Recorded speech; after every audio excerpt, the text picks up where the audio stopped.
मलाई के लाग्छ भने दुर्गा प्रसाईलाई त्यो सम्बोधन पाएर पनि यो मुद्दामा जनता ती पीडित दुखी चाहिँ भनौँ मिटर ब्याजी सहकारी पीडितहरूको बाट ब्याक हुन्छ जस्तो मलाई लाग्दैन। ब्याक भयो भने उनको राजनीतिक जीवन र उनको चाहिँ त्यही कलेज चलाउन जान्छ नि। तिमीले चाहिँ नि हामीलाई चाहिँ प्रयोग गरेर स्ट्यान्ड गरेर ऋण माफी गर्छु यहाँ गर्छु भनेर हामीलाई पटक पटक दुःख दिएर आज तिमीले सम्बोधन पाइसकेपछि वास्ता गरेनौ भने उसको कलेज पनि जनताको अगाडि सुरक्षित रहँदैन। हेर्नुहोस् किन भन्दाखेरि यो त जनतालाई बेकु बनाउनु भएन।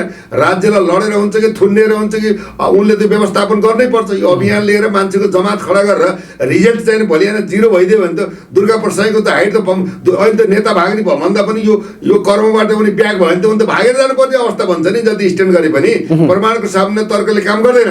त्यो उनीहरू चाहिँ के भन्दा अब तुरुन्त आफूले चाहिँ ठिक छ राम्रो सम्मान छ उहाँले पनि पीडा थियो सर्वोच्च अदालतबाट न्याय पाउनु सर्वोच्च अदालत धन्यवाद पनि छ हामी चाहिँ आभारी पनि छौँ उहाँप्रति कृतज्ञ पनि छ। तर के त भन्दाखेरि आफूले चाहेको बाटो निष्ठा सिद्धान्त एजेन्डाभन्दा विपरीत रहेर अगाडि बढ्यो भने त नेता र दुर्गा प्रसाईमा फरक के रह्यो। विभिन्न विवाद त आइरहेको छ नि। अब ऋण तिर्न सकेन यहाँ त्यहाँ ठगो दुनियाँ यता भन्ने कुराहरूलाई पनि हामीले बुझ्दा पनि होइन। जे भए पनि एउटा चाहिँ जङ्गबहादुरले चाहिँ के गरेको छ भन्दा जनताको हकमा एउटा एजेन्डा लिएर बढाएको छ। यो एजेन्डा दुर्गाको होइन सारा नेपाली जनताको यो चाहिँ प्रतिक्रान्तिको सन्देश पनि हो भनेर चाहिँ नि हामीले के भन्दा राष्ट्र धर्म संस्कृति परम्परा इतिहास पहिचानको लागि कोही त अगाडि रोडमा आयो भनेर चाहिँ तथास्तु भनिदिएको अवस्था ऋण नतिर भनेर चाहिँ त्यो स्ट्यान्ड त हामीले गर्नु मिल्दैन। हामी त एउटा विधिवत र चाहिँ कानुन सङ्गत विधि सङ्गत नियम सम्मत राज्यलाई खबरदारी गरेर के गर्नुपर्छ भन्दाखेरि यी गरिब र भुइँ मान्छेहरू चाहिँ मिटर ब्याजी सहकारीको व्यवस्थापन तत्काल विदिन 1 विकमा रवि लामी छानले सबैलाई बोलाएर के गर्नु पर्छ व्यवस्थापन गरेर एउटा आयोग गठन गरेर नीति नियम बनाएर सम्मानित प्रधानमन्त्रीले चाहिँ ऐन र आर्थिक नियम बनाएर व्यवस्थापन गर्नु बाहेक विकल्प छैन। अब दुर्गाले चाहिँ नि सम्बोधन पाए उनको लागि बधाई छ। उनको अभियान सफल होस् तर स्ट्यान्ड नहोस् मान्छे जम्मा गरेर दुःख दिने काम नहोस्। जो बोलिएको छ पुरा होस्। अब मर्न किन परोस् नपरोस् तर के भन्दा एउटा नेताले चाहिँ जनताको हकमा मुलुकको हकमा नेतृत्व गरेर एउटा व्यापारीले चाहिँ भनौँ एउटा व्यवसायलाई छोडेर अब जनताको हकमा रोडमा आएर चाहिँ प्रतिवाद गरेको छ। भ्रष्टाचारीको पोल खोलेको छ। यी भ्रष्टाचारी हुन् दुराचारी हुन् राष्ट्र बेचेका छन्। यो मान्छेले यति खाए यो नेताले यति पैसा लुटिएको छ यो नेताले यो फलाना ठाउँमा पैसा राखेको छ भनेर एउटा जुन इन्फर्मेसन दिएको छ नि त्यो राष्ट्रको लागि सम्पत्ति हो। इन्फर्मेसन सम्पत्ति हो। यो दुर्गालाई चाहिँ के भन्दा राज्य सरकार चाहिँ भनौँ रवि लामे छानेले सहकार्य गरेर एउटा मेन्डेट तयार गरेर चाहिँ व्यवस्थापन गर्नु बाहेक विकल्प छैन। त्यो हुनाले यसमा चाहिँ हामीले कसैलाई पटाक्ष गर्न चाहन्न। देश रहनुपर्छ जनता मर्नु हुँदैन जनता झुन्डेर मर्नु भएन।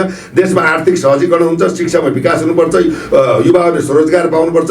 अब उनले आफै खाने आफै लुट्ने महल बनाउने र जनताको लागि भर्याङ बनाएर पटक विरासत प्राप्त गरेर जनताको भाग्य र भविष्य निर्माण गरेर देशलाई लिलाम गर्ने चाहिँ बाटो रोकिनुपर्छ बन्द हुनुपर्छ। देशमा हरेक सम्भावनाहरूलाई व्यवस्थापन गर्नुपर्छ भन्ने चाहिँ यो सन्देश पनि हो। र अहिलेको वर्तमान सरकारको प्रधानमन्त्री कार्यकारी प्रधानमन्त्री पुष्पकमल दाहाल प्रचण्डजीलाई अत्यन्त चाहिँ आत्मसमीक्षा गरेर अगाडि बढ्ने पहिलो र अन्तिम अवसर र चुनौती पनि हो। नमस्ते दर्शकबिन अनि हार्दिक स्वागत छ। आज भर्खरै दुर्गा प्रसाईले मुद्दा जितेका छन्। दुर्गा प्रसाई खुसी हुँदै मिडियामा बोलिसकेका छन् भने समर्थकमा पनि उत्साह छाइरहेको छ। विशेष गरी यही फेरिफेरीमा हामी केन्द्रित रहेर कुराकानी गर्छौँ। आज कुराकानीमा जोडिनु भएको छ पूर्व डिएसपी केपी शर्मा पन्थी हुनुहुन्छ। डिएसपी साहब सम्पूर्ण मिडियामा स्वागत छ। धन्यवाद। जय जननी जय मातृभूमि। के छ आराम हुनुहुन्छ? जस्तो अब दुर्गा प्रसाईलाई हरपल साथ दिँदै आउनुभएको आज त दुर्गा प्रसाईलाई एउटा खुसीको न्युज आएको छ जुन एपिलेसन पाए अदालतमा मुद्दा जिते भनेपछि तपाईँहरू पनि खुसी हुनुहुन्छ होइन? अवश्य के छ भन्दाखेरि देशको अब राजनीतिक परिस्थिति आर्थिक अवस्था जननागरिकले पाएको पीडा देशको चाहिँ नै भनौँ राजनीतिमा भएको दुर्गन्ध देशका नेतृत्वहरूले चाहिँ जनताप्रति जवाबदेही नभएर आफ्नै भरण पोषणको लागि गरेको विगतको चाहिँ चरम पीडा यावत कुराहरूलाई विश्लेषण गर्दा मलाई के लाग्यो भने 12 वर्षमा चाहिँ खोलो फर्किन्छ भन्थे होइन। 12 वर्षमा खोलो फर्क्यो।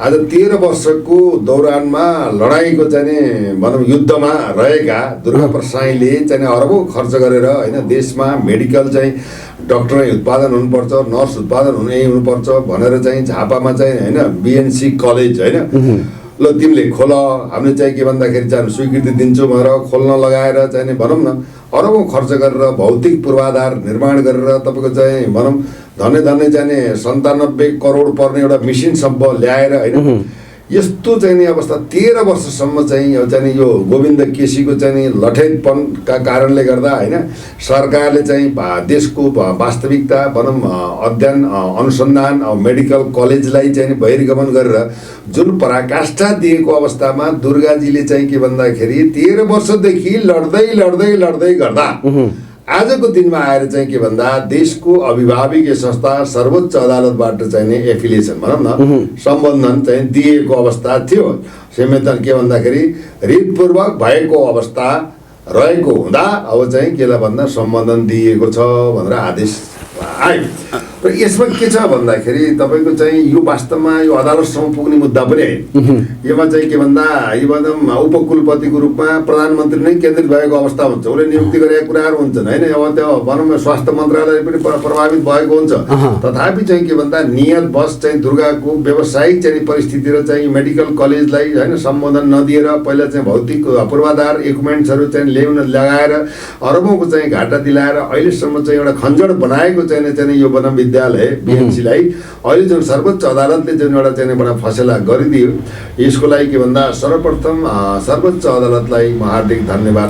जस्तो नि अब डिएसपी साहब जुन एउटै व्यक्तिलाई कलेज खोल भनेर स्वीकृति दिन्छ, फेरि पढाउनको लागि स्वीकृति दिँदैन भनेपछि नेपालीले नेपालमै केही गर्छु बिजनेस गर्छु एउटा शिक्षाको क्षेत्रमा विद्यालयहरू खोल्छु कलेज खोल्छु भन्दा सरकारलाई के को आपत्ति र किन अंकुश लगाइरहेछ? अंकुशको बुझ्नुहोस् न, यहाँ चाहिँ के त भन्दा देशमा विभिन्न चाहिँ अब चाहिँ ग्रान्डीदेखि लिएर अब त्यो नेहरूदेखि लिएर छ नि विभिन्न खालका चाहिँ तपाईँको नेसनल मेडिकल कलेजदेखि लिएर यावत कुराहरूलाई चाहिँ स्वास्थ्य मन्त्रीले घुस खाएर पैसा दिएर होइन ठेक्कापट्टामा होइन आफ्ना मान्छेलाई चाहिँ लगाएर आफूले देशमा लुटेको होइन देशको भ्रष्टाचार गरेको जनताको मानमर्दन गरेको त्यो भ्रष्टाचार गरेका पैसाहरू कुम्लाउनलाई होइन मतलब यता मेडिसिटी जस्ता चाहिँ भनौँ विभिन्न चाहिँ नर्सिङ होमहरू खोलेर व्यापार गरिरहेको अवस्था छ। त्यो व्यापार गर्दाखेरि त्यहाँ भर्ना हुँदा 30 लाख 25 लाख धरोटी नदिइकन नराखिकन उपचार हुँदैन, उपचार नपाएर मान्छेहरू मरेका छन्, छतबाट हाम फालेका छन्, कोहीले चाहिँ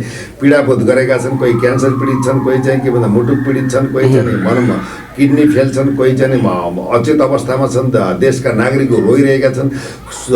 सरकारले चाहिँ कुनै पनि चाहिँ स्वास्थ्यको क्षेत्रमा यो चिज फ्री गरौँ होइन भन्ने खालको मेन्डेट नलएर यिनले के भन्दा देशको पैसा ढुकुटीलाई लुटेर चाहिँ व्यवसायको रूपमा चाहिँ फस्टाएको उद्योगको रूपमा रहेका चाहिँ मेडिकल कलेजहरू खोलिएको छ। यी मेडिकल कलेजमा भनौँ देशका सत्ताधारी बिचौलिया भनौँ भ्रष्टाचारका पैसा कालो धन थुपाएर अहिले के भन्दाखेरि लुट्ने काम भएको अवस्थामा एउटा व्यक्तिले सर्वसाधारण जनताको लागि एउटा सिमानामा रहेको होइन अथवा भारतबाट पनि सेवा प्रवाह हुन सक्ने नेपाली जनताहरूले पनि के अरे डक्टर बन्न सक्ने एमबिबिएस गर्न सक्ने यस्तो चाहिँ एउटा मन्दिर चाहिँ खोल्नको लागि पहल गरेको आफ्नै पैसामा आफ्नै लगानीमा आफूले ऋण लिएर गरेको अवस्थामा चाहिँ के भन्दा यी चाहिँ भ्रष्टाचारी त्यहाँ दलालहरूले चाहिँ 13 वर्षसम्म अल्झाएर एउटा चाहिँ के मेडिकल व्यवसायले आफ्नो व्यापारमा चाहिँ घाटा अहिलेसम्म गराएको त्यसको क्षतिपूर्ति कसले लिन्छ?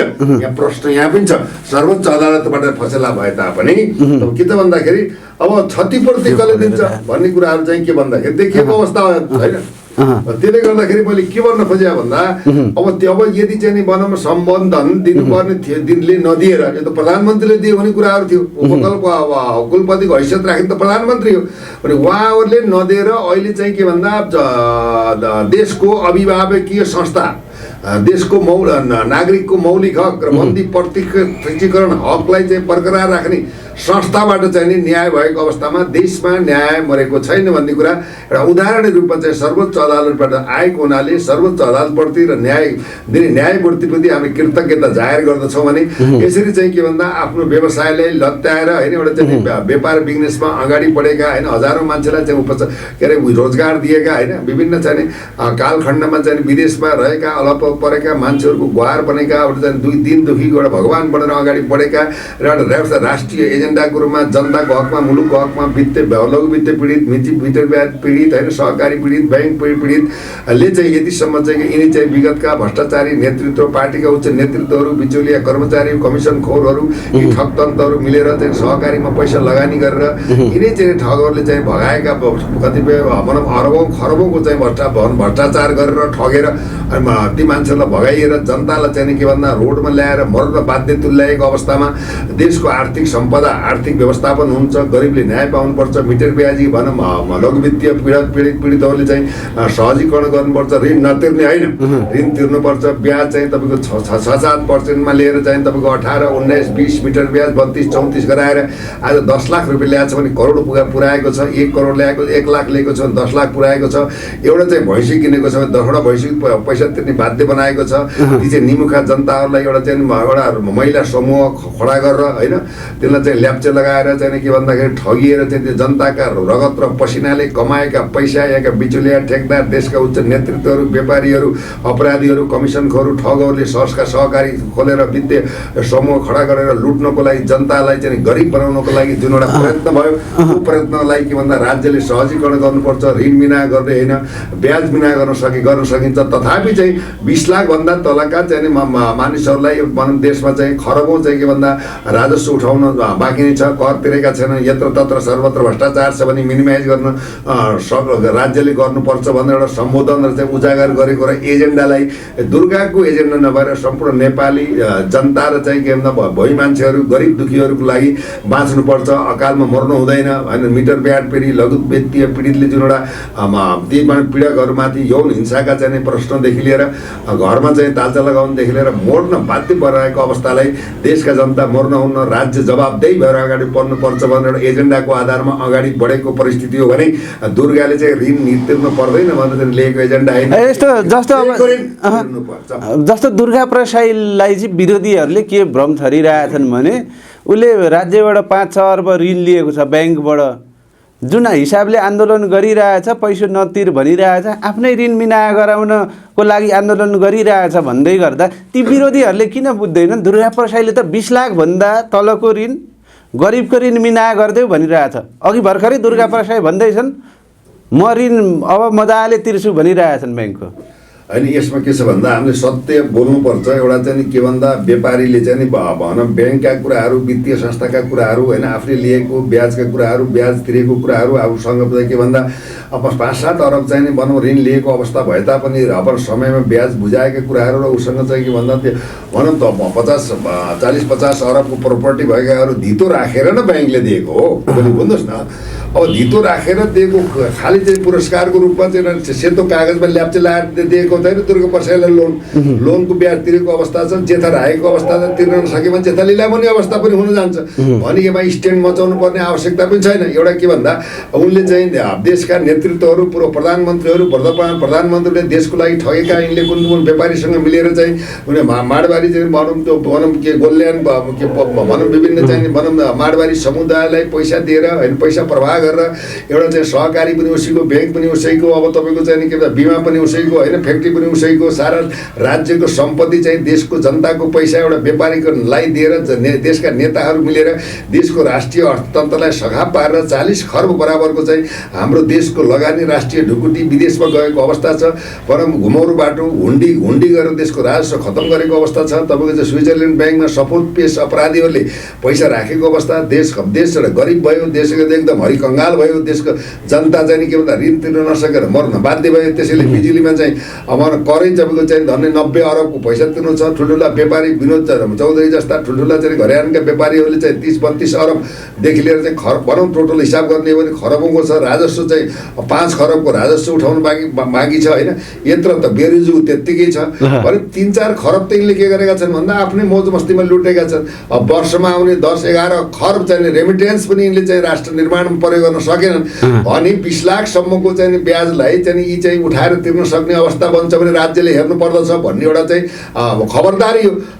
जवाबदेही भएर अगाडि बढ्ने कुरा हो। त राज्यले गर्ने कुरामा दुर्गा प्रसाईले एउटा चाहिँ गरिब निमुखा र चाहिँ मिटर ब्याजी लघु वित्तीय पीडितहरूको सहजीकरण र आर्थिक अर्थतन्त्रलाई उनले सार्वजनिक ठाउँमा फोकसबाट कनेक्सन छन् भनेर तपाईँको चाहिने 52 जना व्यापारी होइन, भनौँ 15 जना नेताहरूको चाहिँ कनेक्सनका कुराहरू कहाँ के लगानी भएको कुराहरू त पर्दाफास गरेको अवस्था छ। अहिले चाहिँ नि उनले गरेको प्रमाणका कुराहरूलाई आधार मानेर अहिले चाहिँ देशमा केही गर्छु होइन, देशको लागि चाहिँ काय पलट गर्छु, भ्रष्टाचारका फाइल खोल्छु, मैले विगत वर्तमानमा रहेका कुनै पनि काण्डमा चाहिँ कसैलाई उन्मुक्ति दिँदैन भनेर एउटा चाहिँ देशको चाहिँ एउटा भ्रष्टाचारको सफाई अभियानमा अगाडि बढेर सफाई अभियानमा अगाडि बढेका वर्तमान गृहमन्त्री माननीय गृहमन्त्री रवि लामिछानेज्यूलाई यी प्रमाण आधारले त के भन्दा कारबाही गर्न सजिलो पर्ने बाटो बनाउन पाटो बनेको छ। अहिले दुर्गा चाहिँ के भन्दा उनको स्वयं चाहिँ क्यान्सर गलाको क्यान्सर पीडित मान्छे कतिखेर मर्छन् ठेगान छैन ओके।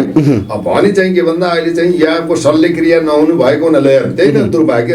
यहाँ पेट दुख्यो भने राम्रोसँग उपचार हुँदैन, टाउको दुख्ने उपचार हुँदैन, तपाईँको किडनीको उपचार केही पनि हुँदैन, साह्रै विदेशमा जानुपर्ने। नेताहरूको चाहिँ के भन्दाखेरि पेट र टाउको आँखा दुख्यो भने सिङ्गापुर, हङकङ, जापान, इन्डिया जानुपर्ने।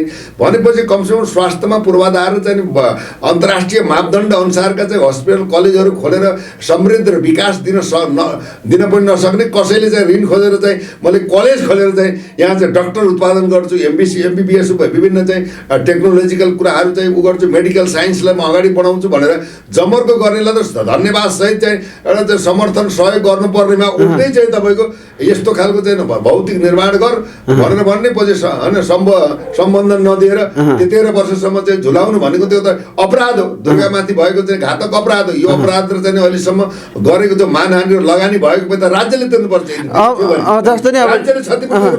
जस्तो नि अब डिएसपी साहब, एउटा व्यवसायीले राज्यबाट ब्याङ्कबाट अरबौँ ऋण लिन्छ, लगानी गर्छ, राज्य सरकारले वञ्चित गर्छ, त्यो अथोरिटी दिँदैन पढाउनको निम्ति, उही व्यक्ति चिच्याउँछ, कराउँछ, सडक सङ्घर्षमा निस्किन्छ, जनताका आवाजहरू, दिनदुखीका आवाजहरू बोल्छ, केही सिप लाग्दैन। यिनै पुराना पार्टीका नेताहरूले घेराबन्दीमा पार्छन्, जस्तो देउवा, प्रचण्ड, ओलीहरूले। तर जति जाल बुने पनि आजको फैसलाले त ती नेताहरूले त घोडा टेके होइन, त्यसरी भन्न मिल्यो? नेताहरूले घोडा पनि टेके, यिनले चाहिँ गरेको अकर्मण्यताको चाहिँ किन पर्दाफास चाहिँ सर्वोच्च अभिभावकीय संस्थाबाट न्याय पाएको अवस्था हो। उनले चाहिँ न्याय पाएका छन् र अब चाहिँ के छ भन्दाखेरि अब अहिले पनि यिनै चाहिँ भाइरसहरूलाई चाहिँ देउपा चाहिँ प्रचण्ड चाहिँ केपी ओलीलाई चाहिँ के भन्दा ड्यासिङ दिनको लागि एउटा चाहिँ योद्धाले त चाहिँ च्यालेन्ज गरेको छ नि यो विरासत प्राप्त गर्ने। आज त्यही पार्टीमा चाहिँ तपाईँको 50 वर्षसम्म चाहिँ गर्दा केन्द्रीय सदस्य हुनु पाएको छैन भने राष्ट्रिय स्वतन्त्र पार्टीबाट रविको नेतृत्वमा आएका युवाहरूले यिनीहरूलाई चाहिँ के भन्दा जवाबदेही भएर यिनको विरासतको लागि त च्यालेन्ज गरेको छ। यो च्यालेन्ज त नेपालको इतिहासको पहिलो च्यालेन्ज हो, त्यसैले रविले हामीले सम्मान गरेको। हेर्नुहोस्, अब रविले चाहिँ त्यो खालको चाहिँ सम्मान जनता नपाएको भए त्यसले त अझै 20 वर्ष लुट्थ्यो होला होइन, हान्थ्यो होला होइन भने विकल्प त चाहिँ अब आइसकेको थियो। राज संस्थाको पनि पुरा आइसकेको छ। देशमा चाहिँ राज संस्थाको चाहिँ एउटा सम्मान प्रतिष्ठा नभएसम्म देश रहँदैन भन्ने आकलन पनि आएको अवस्था छ। त्यो धर्म संस्कृति राज संस्थाको वैदिक सनातन धर्मलाई मान्नुपर्छ भन्ने हाम्रो भित्री आत्माको समीक्षा र चिन्तन र चाहिँ के भन्दा एजेन्डा पनि हो। त्यसले गर्दाखेरि के भन्दा अहिले चाहिँ के भन्दा यिनीहरूले चाहिँ गल्तीको महसुस गरे र मेरो भनाइ के छ भन्दाखेरि दुर्गा अहिले चाहिँ दुर्गालाई पक्राउ गर्नुपर्छ यहाँ हो, ठिक छ। अब कानुनले चाहिँ पक्राउ गर्नु नेपालको संविधान अनुसार बोल्दाखेरि मान्छेले चाहिँ के भन्दा अब बालेन्द्र शाहलाई यिनलाई चाहिँ यिनले धेरै भयो, यिनले देश लुटे, यिनले केही गर्न सकेनन्, सिंहदरबारमा आगो लगाउनुपर्छ, यिनलाई चाहिँ यी चोरहरूलाई चाहिँ के गर्नुपर्छ, डम्पिङ सामेल फोहोर जस्तै डम्पिङ गर्नुपर्छ भनेर भन्नुको त राजनैतिक परिभाषा बुझेनन्। आगो लाग्दैमा लाग्ने शुद्र होइन, किन तिमीहरूले चाहिँ राम्रो काम गरेनौ भनेर भन्ने कुरा। दुर्गा प्रसाईले पनि के भन्दाखेरि यिनीहरू बदमास छन्, त्यो शुद्र भनेर वार्निङ दिएको कुरा। बोली र वाक्यबाट चाहिँ के भन्दा वाक स्वतन्त्रतालाई होइन बाबु आमा चकारेर चाहिँ चरित्र हत्या गरेको त कुरा छैन। त्यो सुध्रनको लागि चाहिँ उनले प्रमाणसहित यिनीहरूलाई खबरदारी गरेको, यिनीहरूलाई बसालेर चाहिँ मसी चामल खुवाएको, सेवा गरेको, करोडौँको गाडी दिएको। एमालेको चाहिँ भनौँ केपी शर्मा ओली चाहिँ हजुरबा भनेको, अहिलेको वर्तमान प्रधानमन्त्रीलाई बा भनेको, यिनका चाहिँ आन्द्रा भुँडी नसा नाडी छामेको, यिनका कहाँ लगानी छन् के बदमासी भनेर बुझेको होइन। बुझेको मान्छेले त चाहिँ कि पर्दाफास गरेर नै हाल्छ। नभएदेखि चाहिँ कसैको चरित्र हत्या दुर्गाले चाहिँ के भन्दाखेरि प्रमाण नभइकन ती माडे नेताहरूसँग कनेक्सनका कुराहरू भृकुटी मण्डप झापा चितवनमा चाहिँ प्रदर्शन गरेको त यथार्थ छ। त्यसले गर्दा माडवारीहरू पनि निधराम भएको छ, नेताहरूको निधराम भएको छ। एजेन्डा ठिक छ, गरिबले चाहिँ के भन्दाखेरि ऋण तिर्न पाउनुपर्छ, सहजीकरण गर्नुपर्छ, जेथा जोगिनुपर्छ। त्यसमा चाहिँ के भन्दा कर्मश चाहिँ 6 महिना 3 महिना 10 वर्षसम्म यो तरिकाले तिर्नुपर्छ भन्ने कुरामा ऋण लिएर नतिर्ने भन्ने ऋण तिर्नै पर्छ, त्यसलाई सहजीकरण गर्नु पर्यो। जो बर्मलुट भएको जनता चाहिँ गरिब जनताहरू रगत र पसिना चाहिँ बगाएर चाहिँ भनौँ न्याय खोज्नको लागि माइती घर मण्डलमा आएका छन्। त्यसै गरी अहिले चाहिँ भनौँ अब त्यो भारती शाहलाई चाहिँ भनेर चाहिँ लघु वित्तीय पीडितलाई पनि मिडल बिहारले पनि के अरे तपाईँको चाहिँ अब रविले चाहिँ न्याय दिएको अवस्था छ। एउटा केटाले गर्छु भनेर गरिदिनु पऱ्यो, तिमीलाई पनि स्ट्यान्ड मचाउँदैछन्। अब हाम्रो विरासत चाहिँ रविले खाने भयो भने यिनले जाल बुन्दैछन्, किन भन्दा यिनीहरूको त भित्र चाहिँ देखाउने दाँत र खाने दाँत फरक छन्। केपी शर्माको चाहिँ टुक्काबाजी र प्रतिशोधका घटना र चाहिँ प्रचण्डजीको चाहिँ छेपारेको राजनीति होइन, त्यसले गर्दाखेरि राजनीतिक स्ट्यान्डबाट रविलाई चाहिँ समग्र रूपमा काम गरेर देलान् कि नदेलान् भन्ने प्रश्नवाचक चिन्ह पनि खडा भएको छ। यसमा दुर्गा प्रसाई र रवि लामिछाने जस्ता मान्छेहरू चाहिँ यो हरेक राष्ट्रवादी शक्ति युवाहरू मिलेर अब देशलाई बनाउनुपर्छ। यिनलाई चाहिँ के भन्दा वृद्धाश्रममा लगेर चाहिँ ससम्मान राख्नुपर्छ। यी पितृहरूबाट देश बन्दैन, हिँड्न पनि सक्दैनन्, रेल चलाउँछन्, बाटोमा दुईजना गाडीले चाहिँ छोपेर हिँड्नुपर्छ भने कि यिनीहरूको लागि यो सत्ता कुर्सी भन्दा प्यारो त केही पनि भएन। त्यसैले पुस्ता हस्तान्तरण गर्ने एउटा माहौल खडा भएको छ। रविलाई सहयोग गर्नुपर्छ। रविले दुर्गा प्रसाईले चाहिँ के भन्दा नेपाल फर्केर आएर उनले जानेका भ्रष्टाचार गरेका यी नेताहरूले कहाँ कहाँ घुम्लाएका छन्, प्रमाणसहितका चाहिँ डकुमेन्ट दिएर सहकार्य गरेर अगाडि बढ्नु बाहेक विकल्प छैन। यो चाहिँ ध्रुव सत्य पनि हो। जस्तो अब डिएसपी साहब नेपालको अदालतमा न्यायाधीश नियुक्ति चाहिँ राजनीतिक भागबन्डामा नियुक्ति गरिन्छ। न्यायालयले त्यस्तो जनताको हितमा सही सत्य उसमा फैसला गर्दैन, सेटिङ भयो भने यदि राजनीतिक उसमा भन्दै गर्दाखेरि आजको यो फैसलाले त नेपालमा पनि न्याय त मरेको रहन्छ भन्न मिल्यो कि मिलेन? यस्तो कुरो के छ भन्नुहुन्छ भने सबै न्यायाधीश चाहिँ के भन्दाखेरि त्यो खालको हुन्न। हेर्नुहोस्, किन भन्दा न्यायाधीशहरूमा पनि करप्टेड हुन्छन् होइन, कोही अब घुसिया पनि हुन्छन्। विगतमा चाहिँ टेलिफोन रेकर्ड पनि भएका कुराहरू छन् र विगतमा चाहिँ एउटा न्यायाधीश बन्नको लागि चाहिँ नर्मल तरिकाले 3 करोडदेखि 5 लाख पनि दिनुपर्छ भन्ने मिडियामा आएको अवस्था पनि हो। न्यायालयमा चाहिँ न्यायाधीशलाई थाहा नभने बिचुलियाबाट चाहिँ अत्याधिक भ्रष्टाचार हुने थलोको रूपमा पनि सेटिङमा गएको कुराहरू बजारमा आएका छन्। तथापि न्यायालयले चाहिँ न्याय मरेको भएदेखि देशको पनि अस्तित्व समाप्त हुन्थ्यो। हेर्नुहोस् है, त्यो हुनाले चाहिँ के छ भन्दा अब तपाईँको चाहिँ नागरिकता भनौँ जुन विधेयकमा पनि चाहिँ भनौँ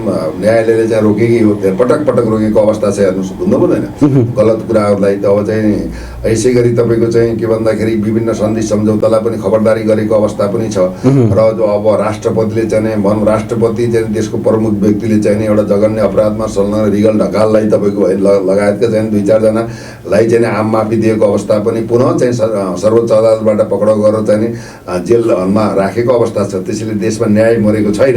अब पार्टीका त के भन्छ, यो सिस्टमै यस्तो, यो सिस्टमै के भन्छ, यो पार्टी खोर सिस्टम हो। हेर्नुहोस्, यो आफन्तवादी सिस्टम हो, फरियावादी सिस्टम हो, पैसावादी सिस्टम हो, कोसेलीवादी सिस्टम हो। यहाँ सुशासनको प्रत्याभूति भएको अवस्था छैन। आफ्नो आफन्तवाद, नातावाद, कृपावाद, पैसावाद, कोसेलीवाद र तपाईँको चाहिँ भनौँ विदेशी चाहिँ आशीर्वादबाट चलेको अवस्था हो। यहाँ सक्षम योग्यता विज्ञता ज्ञान छिप जागर भएका या नेतृत्व जन्मेनन्। अब तपाईँको सबभन्दा ठुलो शिक्षा हो। कम्तीमा चाहिँ के भन्दाखेरि एउटा भनौँ संसदको चाहिँ क्वालिफिकेसन के, प्रधानमन्त्री बन्ने क्वालिफिकेसन के, एउटा एक्सपिरियन्सको साथसाथै क्वालिफिकेसनको चाहिँ शिक्षाको महत्त्व हुनुपर्छ पर्दैन। एउटा वडा सदस्य बन्न कम्तीमा 12 क्लास त पास गर्नु पर्यो हो कि भने शिक्षाको क्राइटेरिया भएन। सब लटाइदिएर 8 क्लास पढेका 5 क्लास पढेका चाहिँ विदेशबाट चोरेका सर्टिफिकेट ल्याएका आफ्नो योग्यता देखाउन नसक्ने। अब तपाईँ जस्ता पत्रकार कहाँ छन्? कमसेकम पत्रकारले पत्रकारिता गर्दा आचार संहिता हुनु पर्यो, कम्तीमा स्नातक पास गर्नु पर्यो नि, तब न उसले वाद प्रतिवाद गर्न सक्छ भने। अब यो चाहिँ स्ट्यान्ड मचाएर यो चाहिँ पत्रकारिता पनि राम्रा पत्रकारको पनि मानमर्दन भएको छ, कुनै चाहिँ घटनामा फसाएका छन्, कोही समाजलाई बर्बाद गर्ने चापा लागेका छन्, आचार संहिता छैन। त्यो हुनाले के हुन्छ, क्वालिफिकेसन इज द चाहिँ के भन्छ भने स्ट्यान्ड अफ द लाइफ हुन्छ। त्यसले गर्दाखेरि अहिले चाहिँ जुन सम्मानित अदालत छ, नेपालमा न्याय मरेको छैन, प्रहरी छ भन्ने हुनु त हामीले विगतमा हेर्दाको अवस्था न्यायालय जस्तो भएन, प्रहरी जस्तो भएन, समाज जस्तो भएन, राष्ट्र जस्तो भएन। र हाम्रो राष्ट्र चाहिँ एउटा समृद्ध विकास र हाम्रा पुर्खाहरूले चाहिँ आफ्नो रगत र पसिना बगाएर चाहिँ सञ्चित गरेको, कहिले पनि पराधीन नभएको, कहिले पनि स्वतन्त्रता दिवस नमनाइएको यस्तो विश्वकै एउटा गौरवान्वित र चाहिँ रमणीय देशलाई आज नर्क कसले बनायो भन्दा यी पार्टीका भरोटे बनाए, विदेशीका लम्पसारवादीहरूले बनाए, यी भ्रष्टाचारीहरूले बनाए, यी विवेकहीन नेतृत्वले बनाए, जनताको चाहिँ भाग्य र भविष्यमाथि खेलवाड गरे, पटक पटक यिनले टेस्टेड भए। नेपाली जनताको बहुमत लाई चाहिँ दैले चाहिँ नजरअन्दाज गरे देश बनाउने युवाहरूले हजारौँ करोडौँको सङ्ख्यामा श्रम बेच्न चाहिँ विदेशमा जान बाध्य गराए। योग्य विज्ञ क्षमतावानलाई स्थान दिएनन्। आफन्त मान्छेहरूलाई आफ्ना छोरी नाति बुहारी भएन पलान्ती जो छन् आफन्तवादी कम्पनी सरकार निर्माण गरे। 21 पुस्तालाई सम्पत्ति कमाए। भनौँ यहाँ पनि बनाए। अमेरिकामै कतिपय मन्त्रीहरूका चाहिँ घर एपार्टमेन्टमा स्टोरहरू चलाएको अवस्था छ। यिनका छोराछोरी अस्ट्रेलिया अमेरिका जापान बेलायतमा पढेको अवस्था छ। यहाँ कृषिमा क्रान्ति छैन, युवालाई स्वरोजगार छैन। अब तपाईँको सिँचाइ भएको दोस्रो चाहिँ विश्वको जलाशयको देशमा आज चाहिँ के भन्दा कम्तीमा चाहिँ नेपाली नागरिकले ट्याक्स तिरेर चाहिँ शुद्ध धाराको पानी पिउने अवस्था छैन। मिनरल वाटर खानु परेको छ। हेर्नुहोस्, यिनलाई चाहिँ सिङ्गापुर मलेसियाका चाहिँ मिनरल वाटर 5 स्टारका खाना खान्छन्। यिनी चाहिँ बेलायती मुर्गी नेपाली मुर्गी बेलायती बोली भए। यिनमा चाहिँ राष्ट्रियता पनि छैन, मौलिकता पनि छैन, पहिचान पनि छैन। यिनले चाहिँ आफ्नो भनौँ राष्ट्रको स्वाभिमान गरिमा इतिहास र सबै कुरालाई मेटेका छन्, जनताको नजरबाट गिरेका छन्। त्यसैले अब चाहिँ के भन्दाखेरि यो अहिलेको गठबन्धन सरकारले यही नै अन्तिम अब त होइन भने हेर्नु अति सर्वत्र वर्जयत भन्छ। अब यो छिन्नभिन्न हुन्छ। रविलाई पनि यिनले स्ट्यान्ड मचाएर यो 1.5 गते कता पेशी भन्ने कुरा सुनेको छु। त्यसमा पनि के भन्दा एउटा भनौँ नाटक गरेर चाहिँ के भन्दा यो भनौँ ठगी प्रकरणमा सहकारी प्रकरणमा बनावटी मुद्दाले जस्तै नागरिकबाट अनागरिक बनाए जस्तै यिनीहरूले चाहिँ षड्यन्त्र चाहिँ बुन्यो भने यिनीहरूको राजनीतिक इतिहास समाप्त हुन्छ। यो देशलाई चाहिँ सेनाले कब्जा गर्छ, राज संस्थाले सम्मान हुन्छ, विज्ञहरूले देश चलाउँछन्, चुनाव निर्वाचन आयोग पनि के हुन्छ खारेज हुन्छ। यो पैसा चाहिँ महँगो पैसा तिरेर होइन जनतालाई लुटेर चाहिँ यहाँ यस्ता लठैत अपराधी यो राजनीतिमा अपराधीकरणका गुन्डाहरूको चाहिँ गुन्डागिर्दी समाप्त हुन्छ। त्यसैले अब देशमा काया पलट हुन्छ, देशको सुरक्षा हुन्छ। तथापि चाहिँ के भन्दा यी दल पात्र पद्धतिबाट हुँदैन। दुर्गा प्रसादले लिएको एजेन्डा चाहिँ के जनमुखी एजेन्डा छ, राष्ट्रमुखी एजेन्डा छ। यो चाहिँ के जनविद्रोह पनि हो, जस्तो अब यो राज्यले अझै चाहिँ के भन्दा ऋणीहरूलाई सहजीकरण गर्ने अहिलेको पहिलो आवश्यकता पनि हो। जस्तो अब दुर्गा प्रसाद एउटा बिजनेसम्यान हुन्। एउटा बिजनेसम्यानले जता पनि नाफा खोजिरहन्छ। जब उनले कलेज खोल्न पाएनन्, उनको बिजनेसमा घाटा भयो र एउटा फ्रस्ट्रेसन जस्तै भएर मात्रै नागरिकको एउटा सेन्टिमेन्ट क्याच गरेर सोझासिजा जनतालाई भ्रममा पारिरहेका छन्। यदि दुर्गा प्रसाईले त्यो कलेजको एफिलिएसन पाए भने ती नागरिकलाई अलपत्र पार्छन्, उहाँले चालेको आन्दोलन त्यत्तिकै तुवाएर जान्छन् भन्ने विरोधीहरूको पनि आरोप थियो। अब दुर्गा प्रसाईले एफिलिएसन पाए, अब आन्दोलनबाट ब्याक होला नि कि कन्टिन्युटी जाला आन्दोलन? उनको चाहिँ आन्दोलन पनि चाहिँ एउटा चाहिँ आक्रोशपूर्ण आन्दोलन हो। आफूले चाहिँ एफिलिएसन नपाएको होइन सम्बन्ध नपाएको एउटा आक्रोश पनि थियो। राज्यले उनलाई ठगेको पनि थियो, उनलाई दिनदुखी बनाएको पनि थियो, उनी पीडामा पनि थिए, उनी ऋणी पनि भए। आफ्नो चाहिँ व्यापार व्यवसाय कलेज खोल्न पनि भएन। एकातर्फ पीडित पनि हुन् होइन। दोस्रोतर्फ के भन्दा विभिन्न आन्दोलनमा चाहिँ तराईदेखि पूर्व मेचीदेखि पश्चिम महाकालीसम्म चाहिँ खुट्टा चाहिँ भनौँ चप्पल नलाइकन ती मान्छेहरू आएर रोदन गरेका कुराहरू छन्। पटक पटक आउने भेला जम्मा हुने र फर्किने काम भएको छ। उनले केही पाएका पनि छैनन्। हेर्नुहोस् अब के भन्दा उल्टो चाहिँ खर्च भएको छ। जसरी चाहिँ के भन्दा पीडितहरूको चाहिँ जेथा जोगाउँछु होइन, ऋणको चाहिँ पनि भने केही प्रभाव चाहिँ म ऋण मिलाउँछु ऋण तिर्न भनौँ सहजीकरण गर्छु भनेर आन्दोलन गर्ने र जनता राज्यलाई खबरदारी गर्ने उमा नेतृत्व लिएको दुर्गा प्रसादजीले हो। तर उहाँको हातमा लाल बुर्जा मैले बुझाइदिन्छु, त्यो ऋण तिर्दिन्छु भने ती मिथ्या कुरा गरेर जनतालाई भ्रम छरेर त हुँदैन। यो त उहाँले राज्य नै के भन्दा अभिभावक हो, राज्यले नै व्यवस्था गर्ने ढुकुर त्यो राज्यसँग हुन्छ। राज्यको अगाडि व्यक्तिको केही लाग्दैन। राज्यले सरकारले चाह्यो भने त गर्न सक्छ। तपाईँको चाहिँ जर्मनले पनि नेपालको ऋण माफ गरेको थियो देशको। विगतमा चाहिँ बाबुराम भट्टराईले पनि 20-25 हजारको ऋण विगतमा चाहिँ मिना गरेका थियो। 2028 सालमा राजा महेन्द्रबाट पनि कृषकको ऋण मिना भएको थियो, नभएको उदाहरण। तथापि यसलाई कसरी व्यवस्थापन सम्पादन गर्न सकिन्छ? मान्छे मर्नु पनि भएन, मान्छे बाँच्नु पऱ्यो, लिलाम हुनु पनि भएन, ब्याज ऋण तिर्नु पऱ्यो, ब्याज बरु मिना गर्न सकिन्छ। सक्ने वातावरण सरकार तयार गर्नु पऱ्यो, अभिभावक भूमिका निर्वाह गर्नु पऱ्यो, मै खाउँ मै लागेको सिद्धान्त त्याग्नु पऱ्यो। जनता छन्, राष्ट्र छ र नेता छन्। नेताले चाहिँ के भने यिनी चाहिँ गरिबदेखिको जनतालाई चाहिँ ढाल बनाएर राजनीति गरेर चाहिँ विरासतमा आएको अवस्था पनि हो भने दुर्गा प्रसाईले चाहिँ स्ट्यान्डको लागि सबैबाट सम्बोधन पाएर चाहिँ ब्याक हुने आउँछ भने त दुर्गा प्रसाईलाई छोड्दैन यार। दुर्गा प्रसाईलाई त जनताले लखेट्छ, घर पनि आगो लगाइदिन्छन्। किनभने नचाहिने उठिट्याउँ किन गर्ने, गर्न सकिन्न भने किन बोल्ने है? त्यो त एउटा जिम्मेवारीपूर्ण नेतृत्वले मतलब के लिनु पर्यो भने जिम्मेवारी लिनु पऱ्यो नि त। अब तपाईँले चाहिँ मलाई साथ दिनुहोस्, तपाईँ चाहिँ के हुन्छ गभर्मेन्ट आउँछ, म प्रधानमन्त्री बन्छु, मैले अन्त बन्दा दिन चाहिँ अर्को दिन तपाईँको चाहिँ सिरानी मुनि लाल पूजा हुन्छ, तपाईँको चाहिँ जग्गा बिक्री हुँदैन, 20 लाखभन्दा ऋण मिना हुन्छ भनेर यी कुराहरू भनिसकेपछि त बोलेको कुरा त पुऱ्याउनु पर्यो। प्राण जाए पर वचन नजाए भन्ने कुरा त हुनु पर्यो नि त। अब त्यो एउटा संवेदनशील नाराले जनताको सेन्टिमेन्टलाई चाहिँ क्याच गरेर राज्यलाई चाहिँ च्यालेन्ज दिएर राज्यसँग माग गरेर व्यवस्थापन गर्न सकेनन् भने त दुर्गाको त नै यहाँका न उहाँका हुन्छन्। डिएसपी साहब, हामी अन्तिममा छौँ। हस् डिएसपी साहब, यहाँको महत्त्वपूर्ण संवाद र अमूल्य समयको लागि धेरै धेरै धन्यवाद। हजुरको दिन शुभ रहोस्। धन्यवाद। जय जननी जय माता।